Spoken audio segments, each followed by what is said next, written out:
European security responsibilities, of course, being watched very carefully by my own foreign minister, who, Simon Coveney, said this is an enormously serious situation.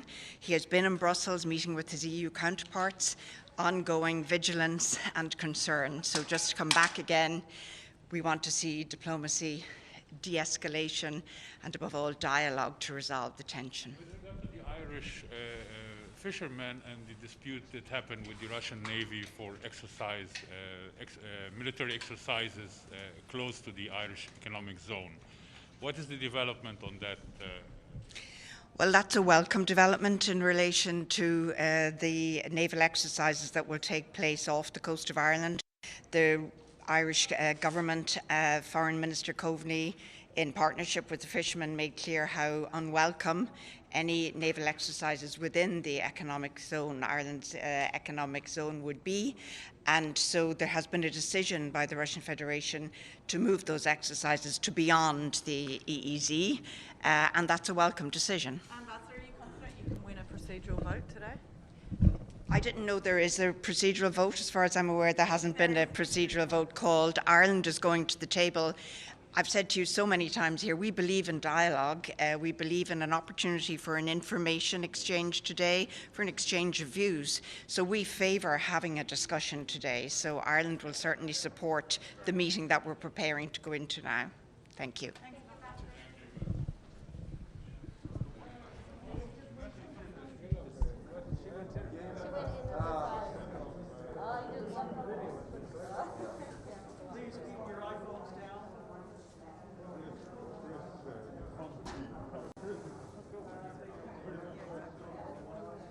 Keep your phones down, please, okay? You're blocking the view for the cameras up there. So if you are going to film here or record here, you can put your phones down, okay? Otherwise, we'll have to ask you not to use your phones.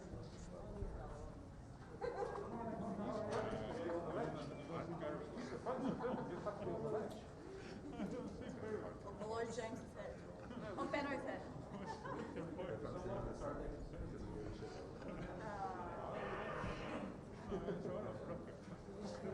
It's hard being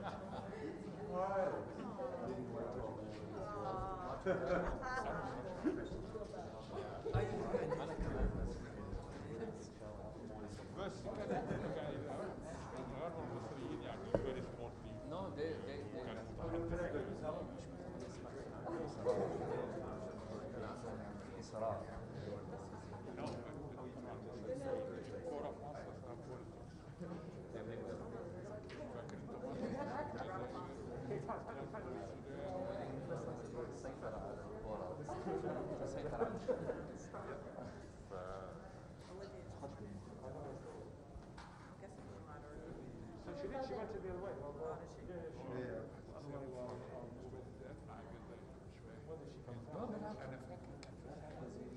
I find it a little strange that it doesn't say anything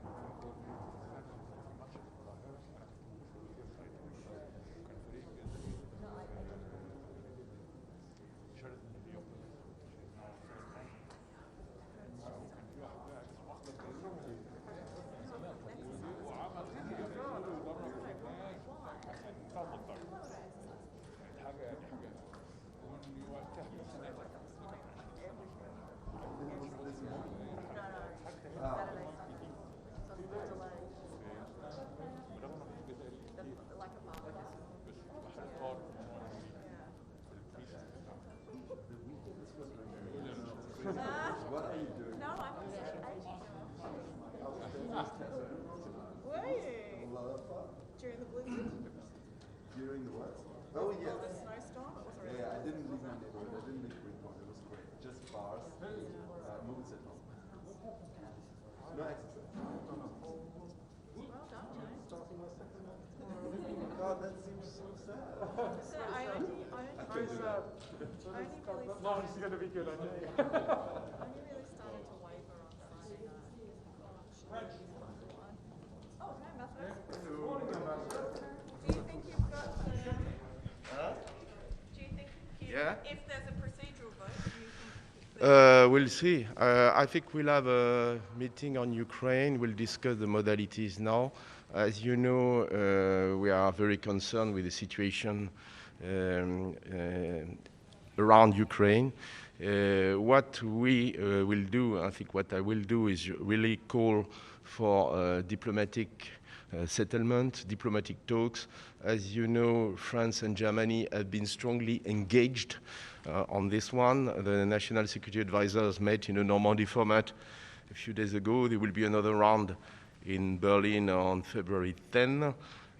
President Macron has been talking to President Putin, President Zelensky. So we will do whatever we can to promote de-escalation. And this is very much the spirit into which I will participate this morning to this meeting, urging everyone to de-escalate, to go back to the negotiating table, to address the core issues which are on the table and to negotiate. So this is what I have in mind, what we have in mind. Ambassador, do you think the majority of the Security Council think there should be a meeting today? Because Russia is talking about pushing this to a procedural vote. I think, these are, in a way, these are little details, procedural vote, who votes, etc. I think there will be a meeting, and I think council members will speak, and I think we will be able to get our messages through, and I really hope that we can go back to the negotiating table outside of New York, of course, as soon as possible. Okay. Thank you. So, thank you very much. yeah.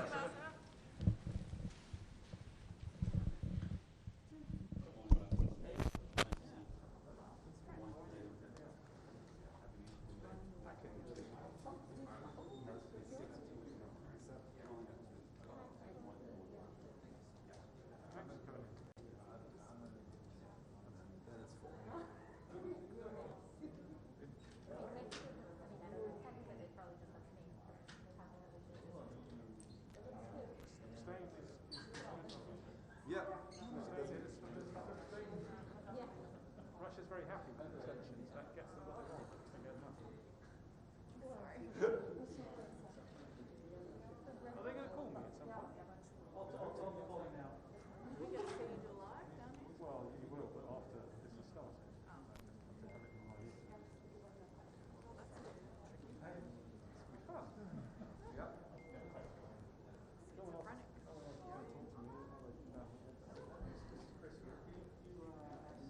Vincent, latest on thoughts about how this might happen? Consultations first or not clear? Did I have to tell you about the consultation? Maybe, would you like to come in? Yeah, I would. Welcome. Welcome to my house. Thank you.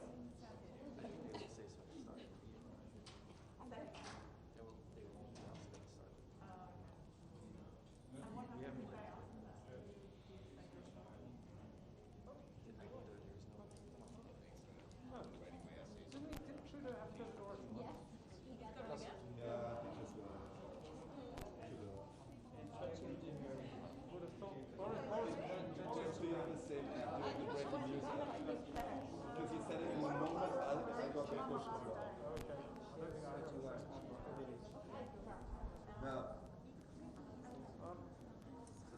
Can they call, please, Chris? No Russians. Here's Rosemary.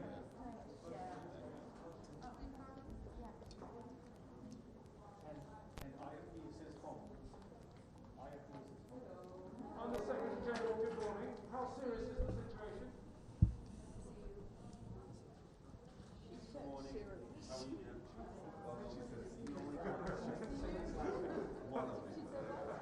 Nice to see you. I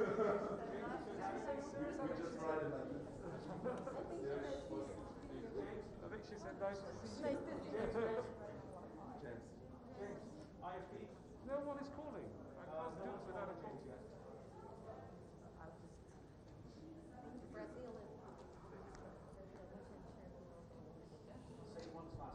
Zero 8688. Look.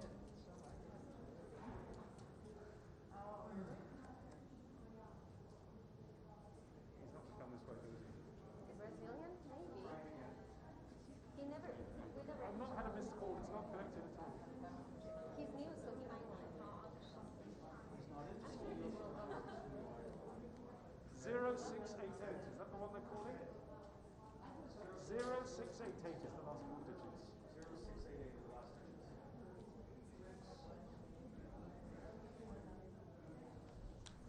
Ambassador, good morning. Obrigado. Bom dia. Extension?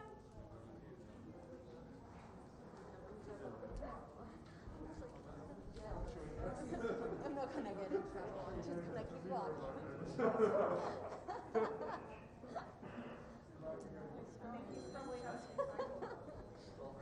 Hello, it's James. Well, Brazil, I don't think they will stay. They're allies. Yeah, hang on. I need to put it in my ears. It's just hang on. Brazil, no. No, not this Brazil. The Brazil of the ex-president. I've got it. Like Bolsonaro's Brazil now. Lula da Silva, yes. I think they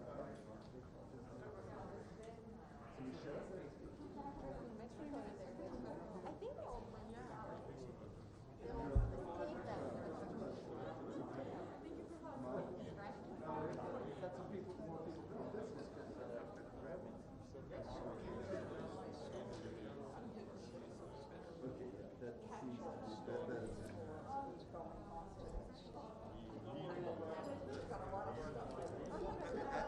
I never saw him before. Yeah, no, obviously. I know.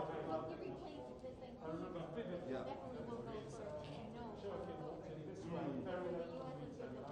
here.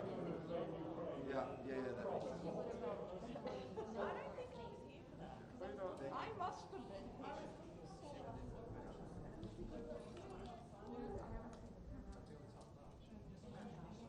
Chris, can you tell us to set the sound down?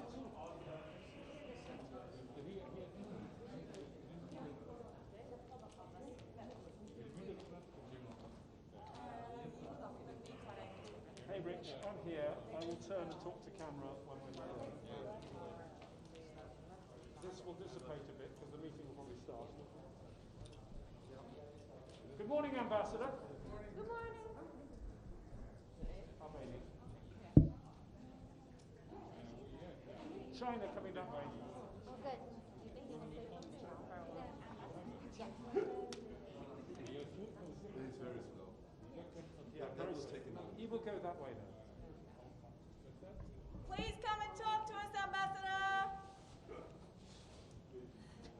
We're all here for you. And Jermaine. That's right, it's the year of the tiger. The Chinese ambassador coming our way.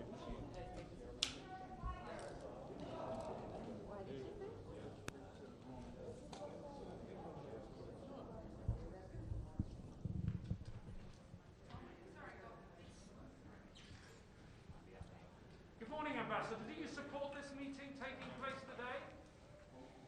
But before everything, I do wish to say Happy New Year, a happy Spring Festival for the Year of the Tiger. This is the New Year's Eve, and tomorrow we will be in Brown New Year, the Year of the Tiger. Wish all of you happiness, good health, prosperity, and peace. Do you support this meeting? Well, for China, we are against a public meeting. This is really the right time calling for quiet diplomacy with more diplomatic efforts instead of microphone diplomacy or public confrontation. And that's also the concern of many members of the Council. We all hope that with our efforts we can avoid adding fuel to the tension.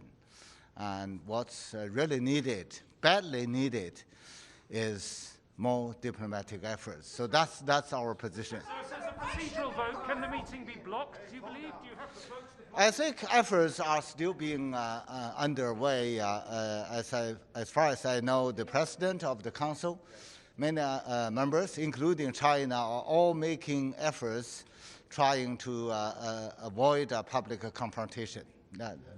Efforts are going on. Ambassador, just to confirm, will you vote no or abstain? We will vote no.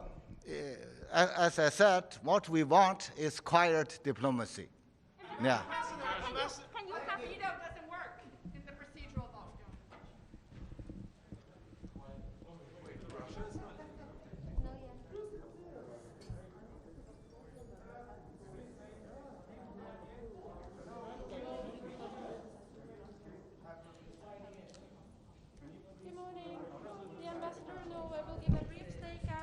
we don't have time for questions right now because the meeting is about to adjourn. Thank you.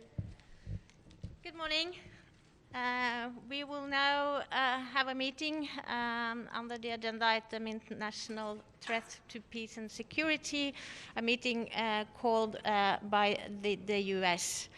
In a national capacity, and Rosemary DiCarlo will brief at the meeting.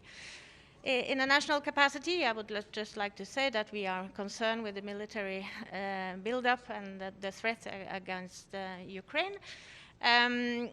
This afternoon, we will have a meeting where we will adopt the mandate on UNSMIL, which is a technical rollover for 3 months. And then this is the last day of the Norwegian presidency, so I would like to thank you so much for all the good cooperation we have with you, and we are really grateful for the work also you do in order to spread the word about the important work of the Security Council also during the Norwegian presidency. Thank you. Thank you very much. Thanks a lot.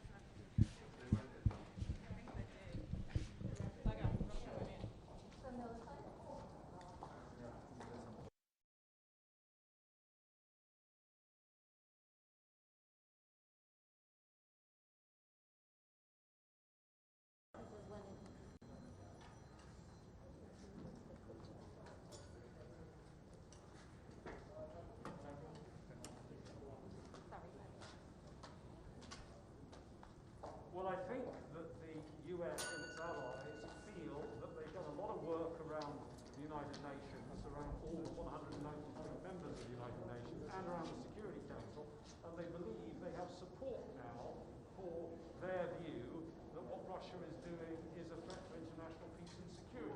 Also worth telling you that in 24 hours' time, the presidency of the Security Council, currently held by Norway, will be taken over by Russia. And I think they wanted to have a meeting where at least the presidency of the Security Council wasn't in the hands of Russia. Russia only has some limited sway in what it can do as president that could make this favourable to them, but I think they still felt it would be cleaner to do it during Norway's presidency. Russia does have things it can do even now before it's president. We've just seen in the last few years all the ambassadors going to the Security Council chamber.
The 8,960th meeting of the Security Council is called to order.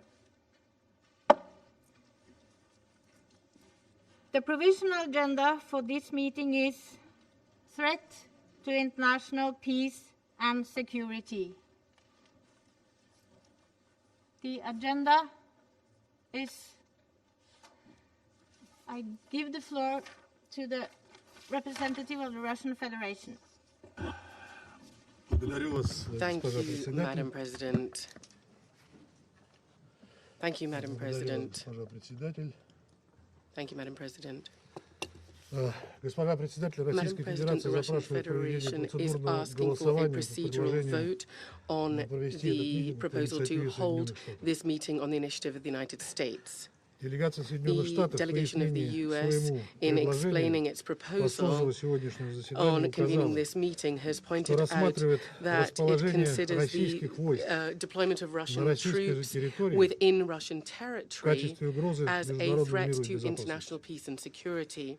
This is not only unacceptable interference in the domestic affairs of our state, but also an attempt to mislead the international community on the situation in the region and also the reason for the current global tensions. We are being asked to convene a Security Council meeting on unfounded accusations that we have refuted frequently. Furthermore, we frequently refuted, consistently refuted. Furthermore, the open format for discussion proposed by the US on this extremely sensitive topic is making this a classic example of megaphone diplomacy and working in public for the public, rather. There's a need to review this, and we've all stated this frequently. We do not think that this will help to bring this council together. Rather, we fully understand that the desire of our American colleagues to whip up hysterics regarding its own situations regarding the so-called Russian act of aggression is something that they want to do, including within the Security Council from this rostrum. Our Security Council colleagues are being put in an extremely difficult position. This is of great harm, this hysterica, to Ukraine itself. The president of which, as we've seen, has asked Western countries a few days ago not to whip up hysterics regarding the deployment of Russian troops near the border, since this all harms the Ukrainian economy. We do not need this panic, said President Zelensky. Rather, this is needed for those people who believe in the myth of the Russian aggression. The Ukrainian officials have talked about a lack of a threat from Russia. In particular, this pertains to the Minister of Defense, the President himself, Mr. Zelensky, who have said themselves that they do not see in this activity that we are being talked about today as a threat. We are prepared to disseminate this to you later.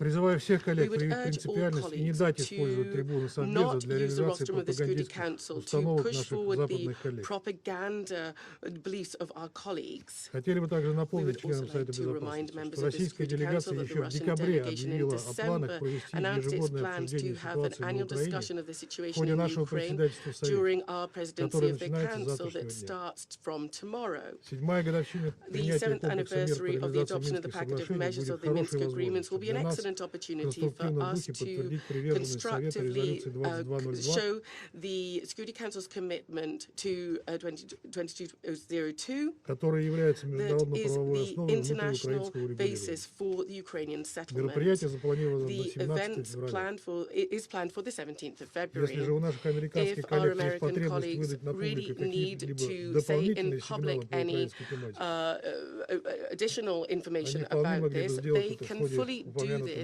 during the planned meeting in February.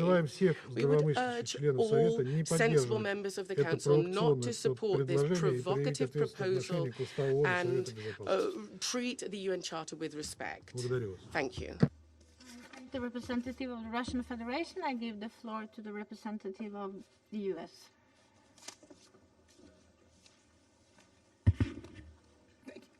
Thank you very much, Madam President.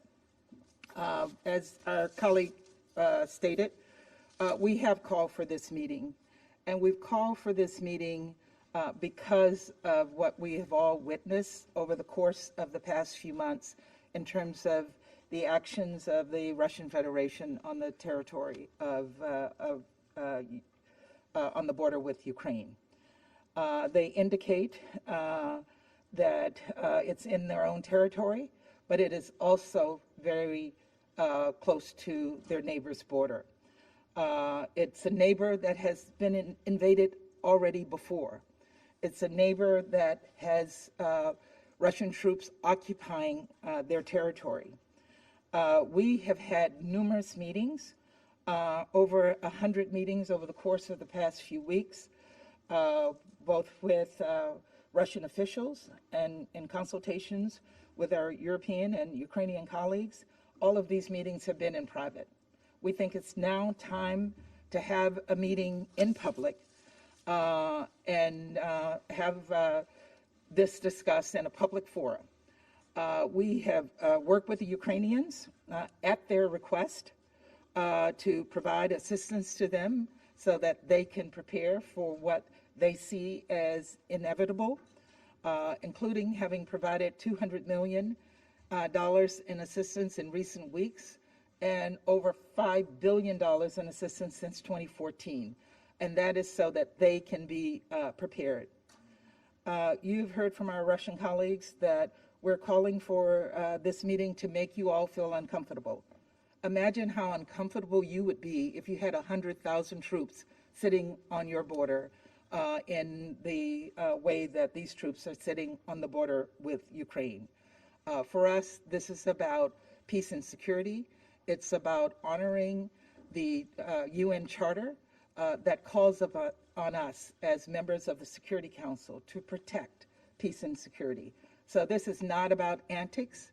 It's not about rhetoric. It's not about U.S. and Russia. What this is about is the peace and security of one of our member states. Thank you very much, Madam President. I thank the representative of the United States. In view of the request and the comments made by members of the Security Council, I intend to put the provisional agenda to a vote. Accordingly, I shall put it to the vote now. Will those in favor of the adoption of the provisional agenda please raise their hand?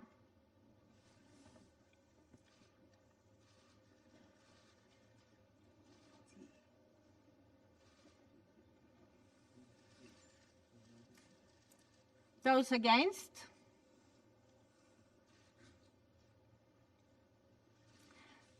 Abstention?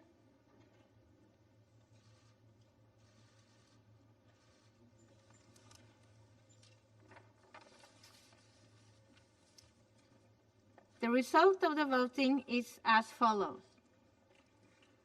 10 votes in favor, 2 votes against, 3 abstentions. The provisional agenda has been adopted.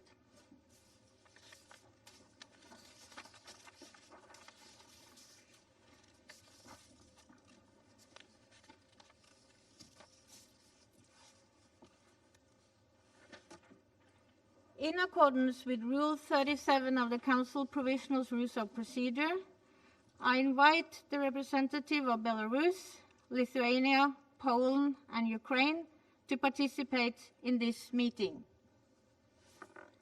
It is so decided. In accordance with Rule 39 of the Council's Provisional Rules of Procedure, I invite Ms. Rosemary DiCarlo, Under Secretary General for Political and Peacebuilding Affairs, to participate in the meeting. It is so decided.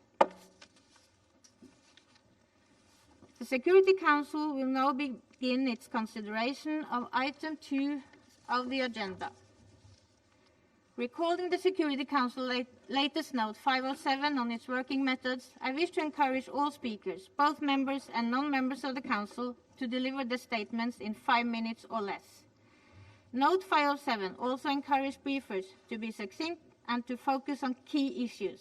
In this spirit, briefers are further encouraged to limit their initial remarks to 7 to 10 minutes. Everyone is also encouraged to wear a mask at all times, including while delivering remarks. I now give the floor to Rosemary DiCarlo. Thank you. Madam President, the United Nations is closely following the ongoing diplomatic discussions on the future of European peace and security architecture among representatives of the Russian Federation, the United States, members of the North Atlantic Treaty Organization, the European Union, and the Organization for the Security and Cooperation in Europe. We hope the outcome of these talks will strengthen peace and security in Europe, including for Ukraine. Madam President, although not an active participant in these exchanges, in all his contacts, the Secretary General has unequivocally supported the ongoing diplomatic efforts at all levels. Still, we remain greatly concerned that, even as these efforts continue, tensions keep escalating and a dangerous military buildup is in the heart of Europe. It is reported that over 100,000 troops and heavy weaponry from the Russian Federation are positioned along the border with Ukraine. Unspecified numbers of Russian troops and weaponry were also reportedly being deployed to Belarus ahead of large-scale joint military exercises in February on the borders with Ukraine, Poland, and the Baltic states. NATO members are reportedly planning additional deployments in Eastern European member states, and NATO has advised that 8,500 troops are now on high alert. Accusations and recriminations among the various actors involved in the ongoing discussions have created uncertainty and apprehension for many that a military confrontation is impending.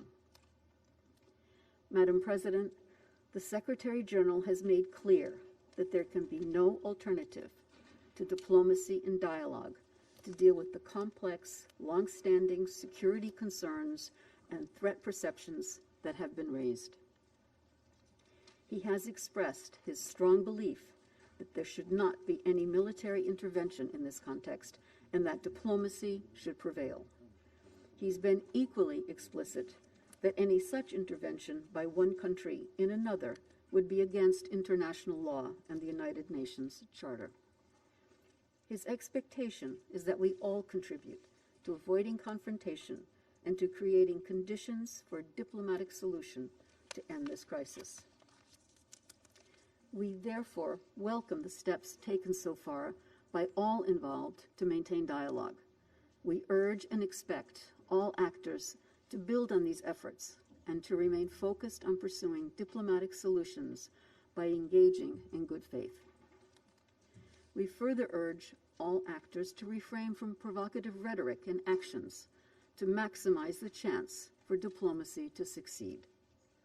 Achieving mutual understanding and lasting, mutually acceptable arrangements is the best way to safeguard regional and international peace and security in the interest of all.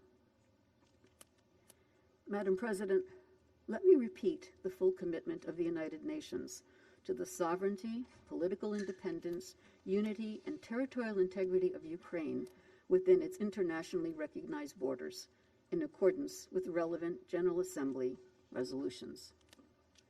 It is important, especially at this time, for the international community to intensify its support for the efforts of the Normandy 4 and of the OSCE-led Trilateral Contact Group to ensure the implementation of the Minsk agreements endorsed by this Council in its Resolution 2202. We welcome the recent meeting of the Normandy 4 advisors in Paris and their agreement to reconvene shortly in Berlin as another sign that diplomacy can work. We commend these efforts and those of the OSCE Special Monitoring Mission.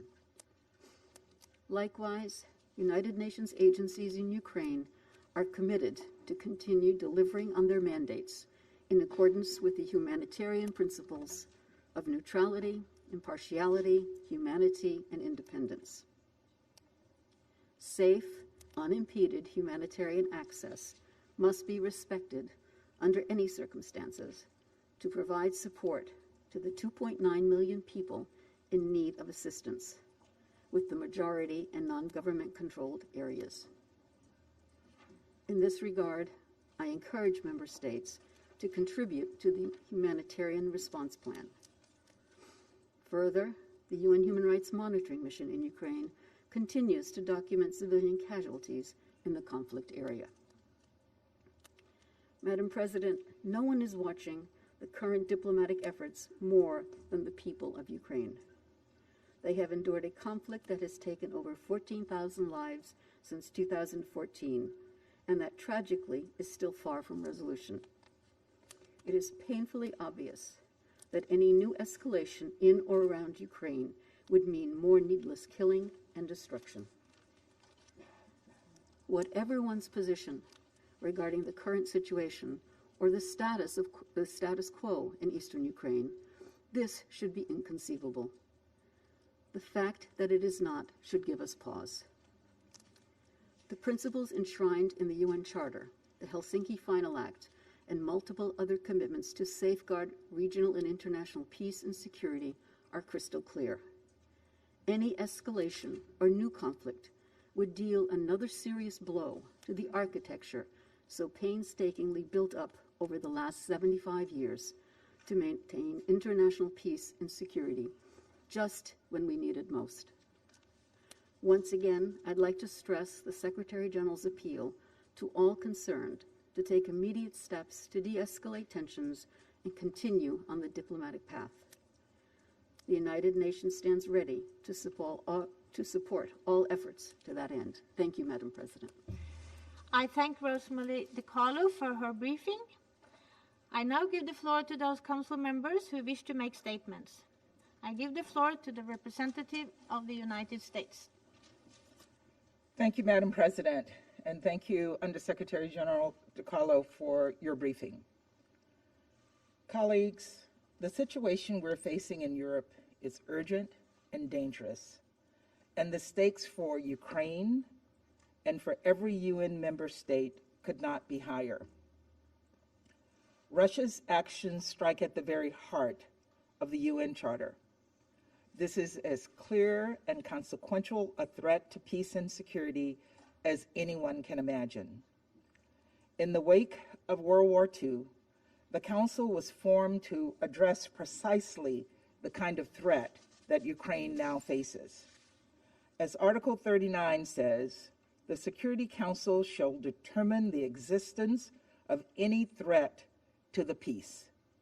Thus, our charge is not only to address conflicts after they occur, but also to prevent them from happening in the first place. This is why today's meeting is so crucial. Russia's aggression today not only threatens Ukraine, it also threatens Europe. It threatens the international order this body is charged with upholding. An order that, if it stands for anything, stands for the principle that one country cannot simply redraw another country's borders by force or make another country's people live under a government they did not choose. We continue to hope Russia chooses the path of diplomacy over the path of conflict in Ukraine, but we cannot just wait and see. It is crucial that this Council address the risk that their aggressive and destabilizing behavior poses across the globe. First, let's be clear about the facts. Russia has assembled a massive military force of more than 100,000 troops along Ukraine's border. These are combat forces and special forces prepared to conduct offensive actions into Ukraine. This is the largest, hear me clearly, mobilization of troops in Europe in decades. And as we speak, Russia is sending even more forces and arms to join them. Russia has already used more than 2,000 rail cars to move troops and weaponry from across Russia to the Ukrainian border. Russia has also moved nearly 5,000 troops into Belarus, with short-range ballistic missiles, special forces, and anti-aircraft batteries. We've seen evidence that Russia intends to expand that presence to more than 30,000 troops near the Belarus-Ukraine border, less than 2 hours north of Kyiv, by early February. In addition to military activity, we've also seen a dramatic spike in cyber attacks on Ukraine in recent weeks. Russian military and intelligence services are spreading disinformation through state-owned media and proxy sites, and they are attempting without any factual basis to paint Ukraine and Western countries as the aggressors to fabricate a pretext for attack. Russia's military buildup on the border has been paired with extensive new demands and aggressive rhetoric. This is an escalation and a pattern of aggression that we've seen from Russia again and again. In 2014, Russia illegally invaded and seized Crimea. In 2008, Russia invaded Georgia. Russian troops are currently refusing to depart Moldova despite the wishes of the Moldovan people and their democratically elected government. And in the Donbas region of Ukraine, Russian-backed separatists continue to foment and ignore violence toward the Ukrainian people. Recently, Russia has threatened to take military action should its demands not be met. If Russia further invades Ukraine, none of us will be able to say we didn't see it coming, and the consequences will be horrific, which is why this meeting is so important today. Already Russia's war in eastern Ukraine has killed more than 14,000 Ukrainians, nearly 3 million Ukrainians, half of whom are elderly people and children, need food, shelter, and life-saving assistance. Devastating as this situation is, it would pale in comparison to the humanitarian impact of the full-scale land invasion Russia is currently planning in Ukraine. Over the years, Russian leaders have claimed that Ukraine is not a real country and questioned its right to self-determination. So let's be clear. Ukraine is a UN member state that recently celebrated 3 decades of independence. It has a proud people and a rich culture. Ukraine is a sovereign country and a sovereign people entitled to determine their own future without the threat of force. This is not just the conviction that Ukrainians hold. It is a right enshrined by the UN Charter, a right that Russia and every other member of this institution has freely committed to upholding. Our international order is not perfect, but it is grounded in respect for people and countries to govern themselves, to defend themselves, and to associate with whom they choose. All countries have a stake in defending and preserving these principles, and nothing could be more fundamental. What would it mean for the world if former empires had license to start reclaiming territory by force? This would set us down a dangerous path. Russia could, of course, choose a different path, the path of diplomacy. In recent weeks, the United States, along with our European allies and partners and other nations around the globe concerned by Russia's threat to Ukraine, have continued to do everything we can to resolve this crisis peacefully. In all of these talks, our messages have been clear and consistent. We seek the path of peace. We seek the path of dialogue.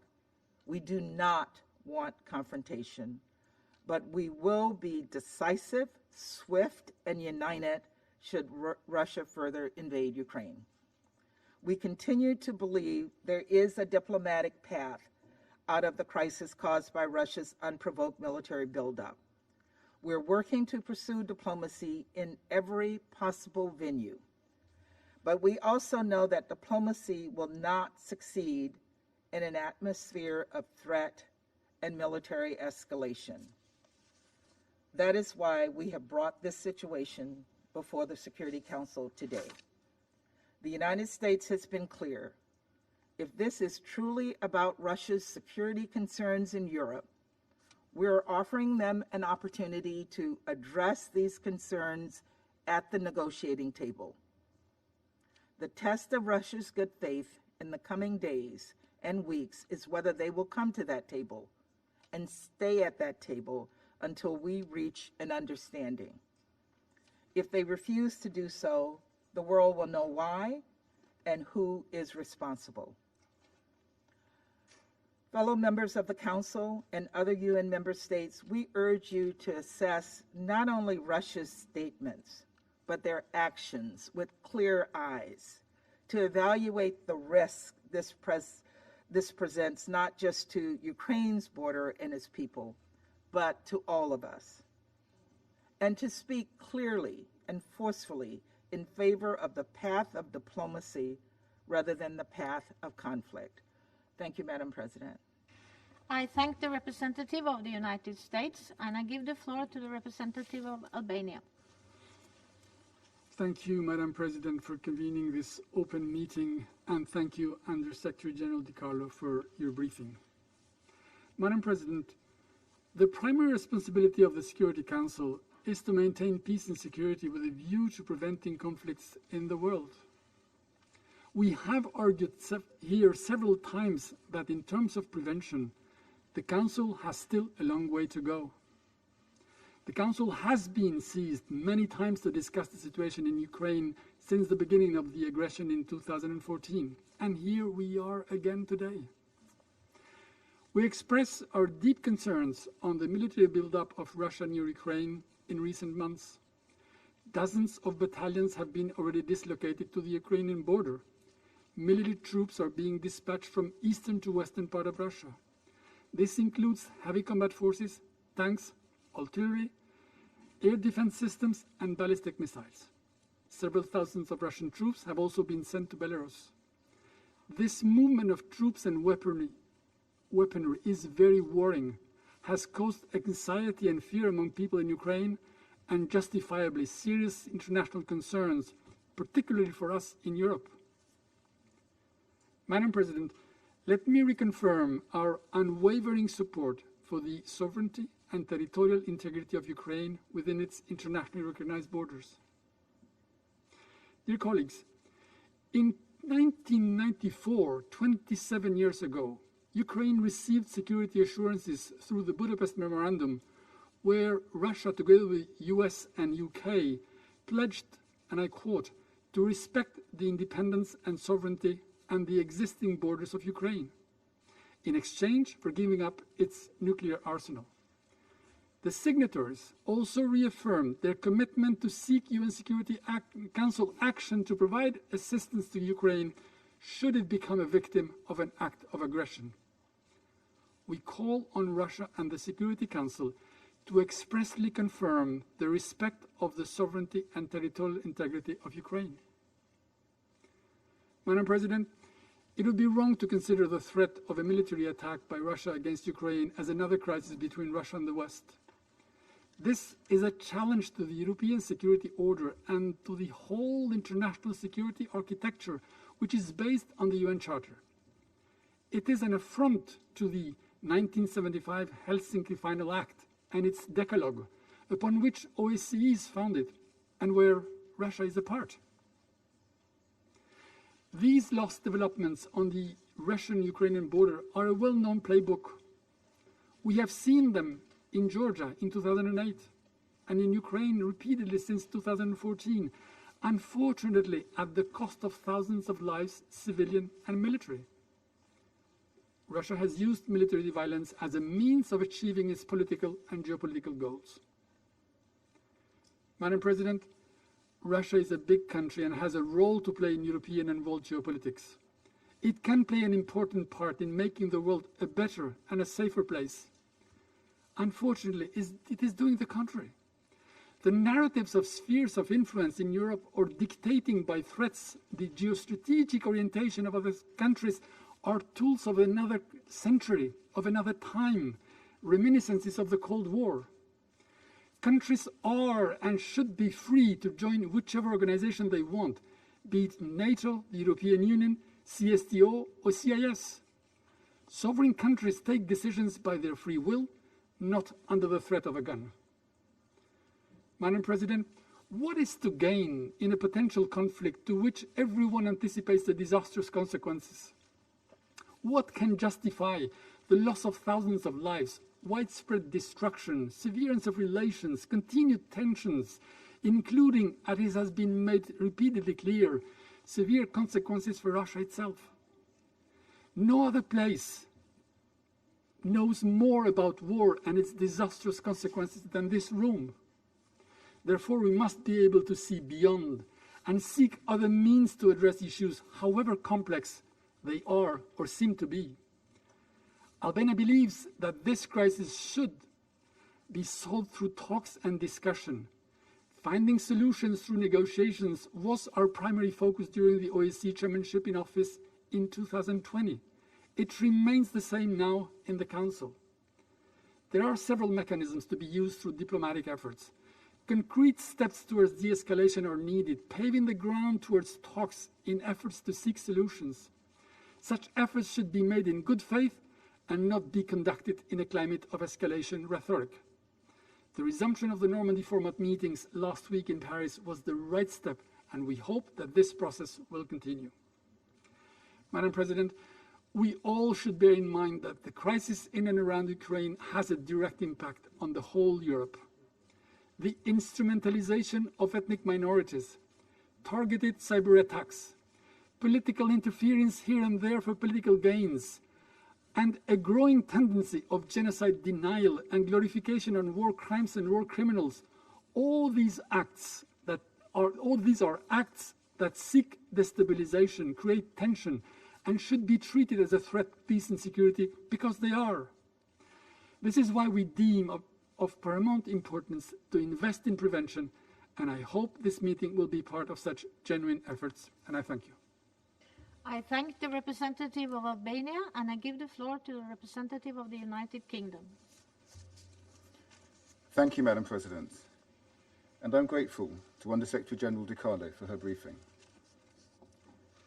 Madam President, the first article of the UN Charter defines our purpose here: to take collective measures for the prevention and removal of threats to the peace.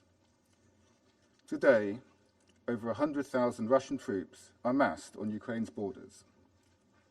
They are equipped with tanks, armoured vehicles, rocket artillery, and short-range ballistic missiles. They are supported by Russian air and maritime long-range strike capabilities. This is not a routine deployment.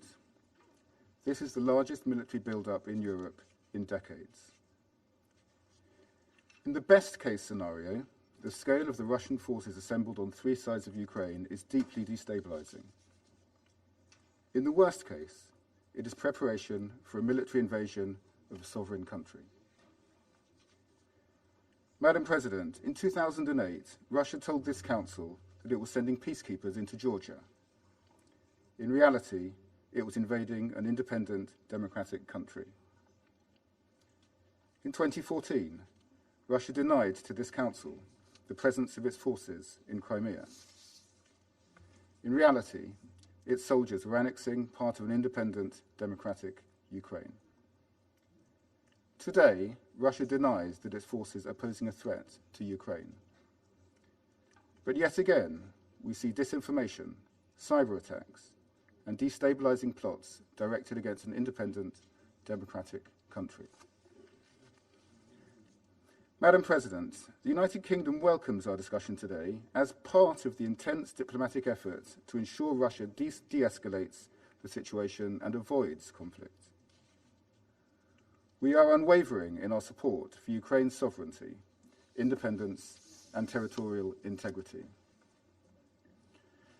At the same time, we have sought dialogue with Russia through the OSCE, the NATO-Russia Council, and bilateral discussions with all levels of the Russian government.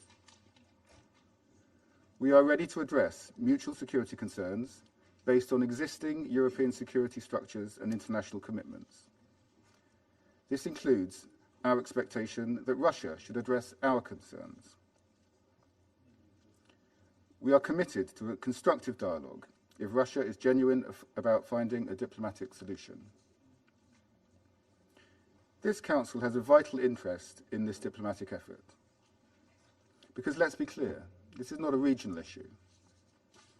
Any Russian invasion or act of aggression against Ukraine would be a gross breach of international law and Russia's commitments under the Charter. Conflict would result in terrible bloodshed and destabilize the entire international community. There should be no doubt about how costly such a miscalculation would be for Russia, or how devastating it would be for the people of Ukraine, whose only provocation is to want a democratic future for their country. There would be no winners, only victims. Civilians caught in the crossfire or forced to flee. Families grieving the loss of fallen soldiers on both sides.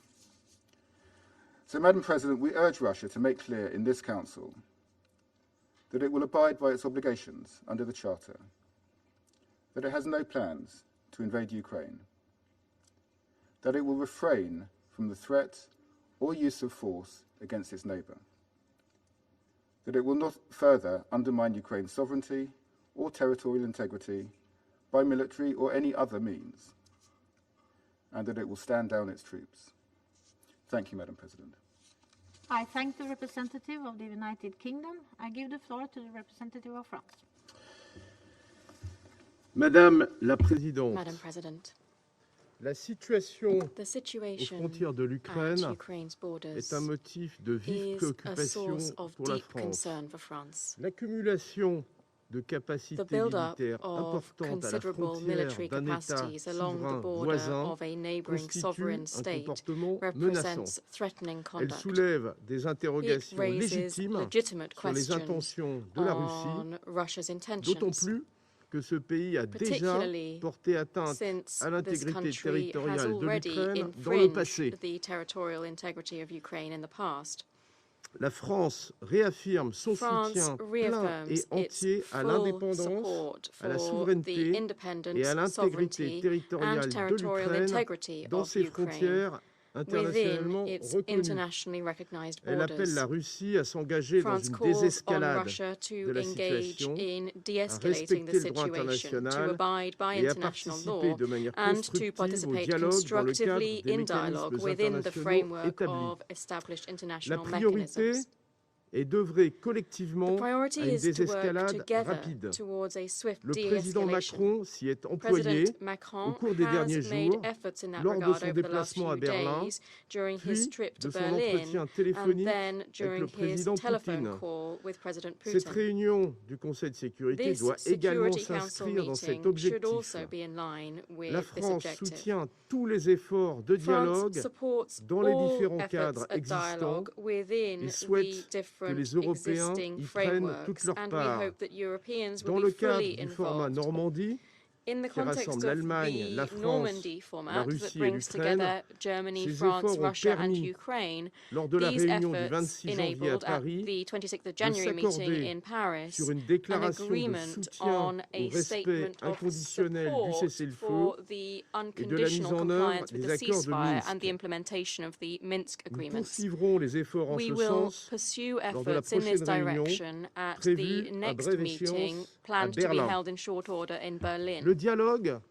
quelles que soient les Dialogue, enceintes où il est regardless conduit, of the venue doit in which it takes respecter les place, principes must fondamentaux observe the sur lesquels fundamental repose la principles sécurité underpinning européenne, European tels security qu'établis dans as la Charte des established Nations in Unies, the Charter of the United dans les Nations, documents fondateurs in de the founding l'OSCE, documents y of compris the l'acte final OSCE, d'Helsinki including et the la Charte de Helsinki Paris. Final Act and the Ces Charter of principes Paris. comprennent notamment These principles l'égalité souveraine comprise, et in particular, l'intégrité territoriale des États, equality and the territorial integrity l'inviolabilité of des states, frontières, the inviolability of borders, le non-recours à la menace the ou à l'emploi de la force, non-recourse to et la the liberté threat des or the États use de of choisir force, and the ou de freedom of modifier states leurs to either propres choose dispositifs or de change sécurité. their own security Ils ne measures. sont ni négociables, They are ni neither sujets à negotiable révision nor subject ou à to any réinterprétation. revision nor La reinterpretation. interpretation. notion de sphère Notions d'influence of spheres n'a of pas sa influence place au have XXIe no siècle. place in the 21st century. Si la Russie ne choisit pas la voie If du Russia does dialogue not choose the et du path of respect du droit dialogue and international, la respect réponse for sera international forte et law, unie.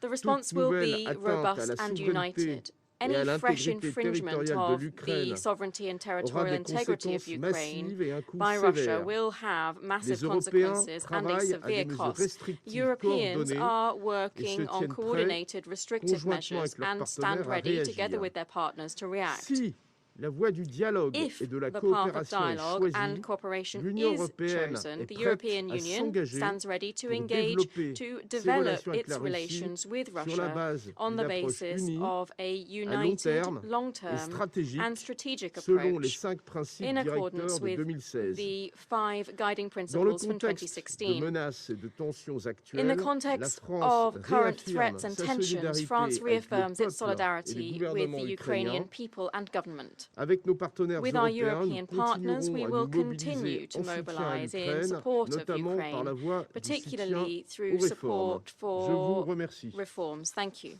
I thank the representative of France, and I give the floor to the representative of India. Thank you, Madam President. We have been closely following the evolving developments relating to Ukraine, including through ongoing high-level security talks between the Russian Federation and the United States, as well as under the Normandy format in Paris. India's interest is in finding a solution that can provide for immediate de-escalation of tensions, taking into account the legitimate security interests of all countries and aimed towards securing long-term peace and stability in the region and beyond. We have also been in touch with all concerned parties. It is our considered view that the issues can only be resolved through diplomatic dialogue. In this context, we welcome the efforts underway, including under the Minsk Agreement and the Normandy format. Flowing from the recently concluded meeting in Paris under the Normandy format, we also welcome the unconditional observance of the July 2020 ceasefire and reaffirmation of Minsk agreements as the basis of work under the ongoing Normandy format, in particular, commitment of all sides to reduce disagreements on the way forward. We also welcome their agreement to meet in Berlin in 2 weeks. We urge all parties to continue to engage through all diplomatic channels and to keep working towards the full implementation of the Minsk package. Quiet and constructive diplomacy is the need of the hour. Any steps that increase tension may best be avoided by all sides in the larger interest of securing international peace and security. More than 20,000 Indian students and nationals live and study in different parts of Ukraine, including in its border areas. The well-being of Indian nationals is of priority to us. Madam President, I reiterate our call for the peaceful resolution of the situation by sincere and sustained diplomatic efforts to ensure that concerns of all sides are resolved through constructive dialogue. I thank you, Madam President. Thank the representative of India, and I give the floor to the representative of Ghana. Thank you very much, Madam President. A few moments ago, this Council voted to adopt the agenda for this meeting to consider the situation in Ukraine. Our responsibility for the maintenance of international peace and security makes it imperative to encourage the path of dialogue and preventive diplomacy. That is the only way to end the tensions, bridge the differences between the parties, and forge a unified and pacific position on the situation in Ukraine. Let me begin by thanking Rosemary DiCarlo, USG for Political Affairs and Peace Building, for the briefing. I also welcome the participation of the representatives of Ukraine, Belarus, Poland, and Lithuania in this meeting. Ghana has been following closely the situation in Ukraine.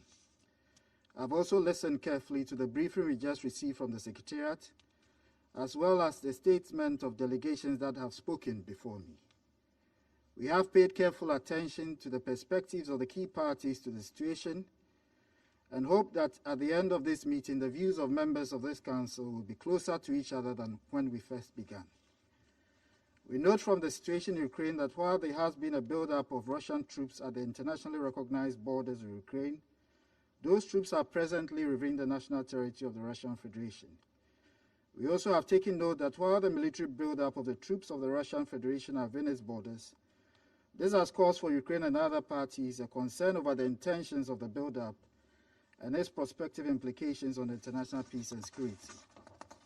We therefore welcome the ongoing dialogue between the Russian Federation and the United States to address primary and secondary security concerns that have implications on the situation in Ukraine, as well as the recent face-to-face dialogue between the representatives of the Russian Federation and Ukraine under the Normandy format in Paris, after several months of no contact, to enhance trust and remove possibilities of an accidental incident. We note with concern the implications the situation has had on the economy of Ukraine and neighboring markets, and welcome in this regard the call by the President of Ukraine for an easing of the strong narratives on the situation. This must be a time for confidence building to facilitate a restoration of normalcy for the people of Ukraine.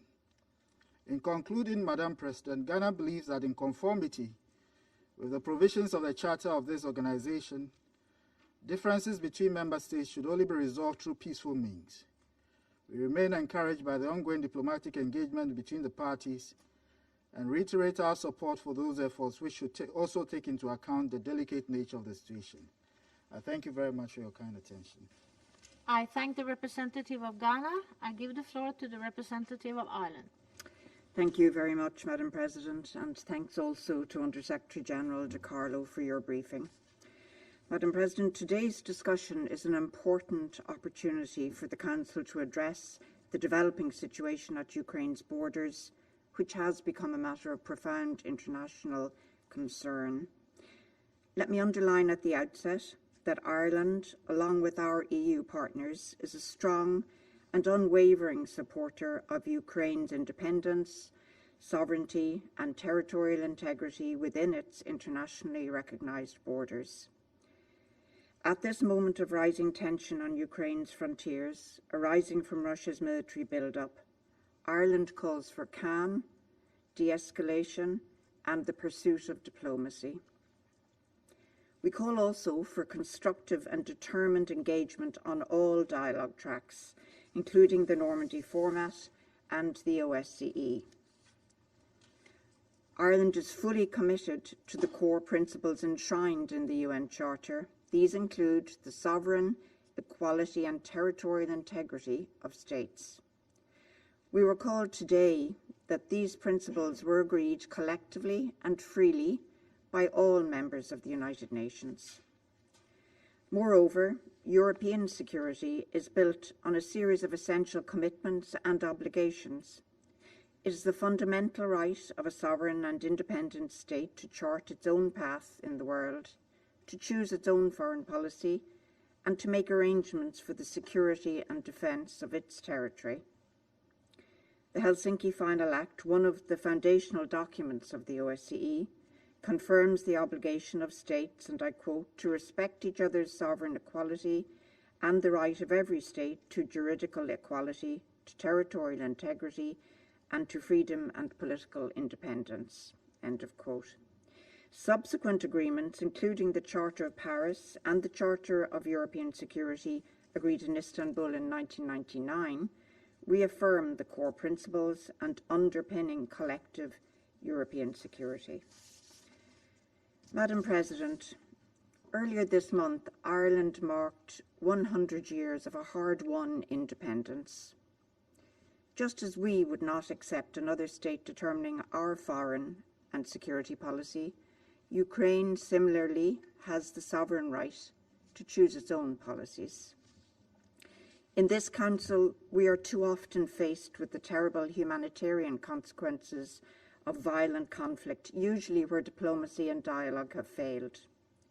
Force is never the answer. It is not the answer now. What is needed now, above all, is a negotiated diplomatic solution that reinforces our collective security in Europe. We have the institutions and the mechanisms within which to pursue this solution. Let us use them. Absent that,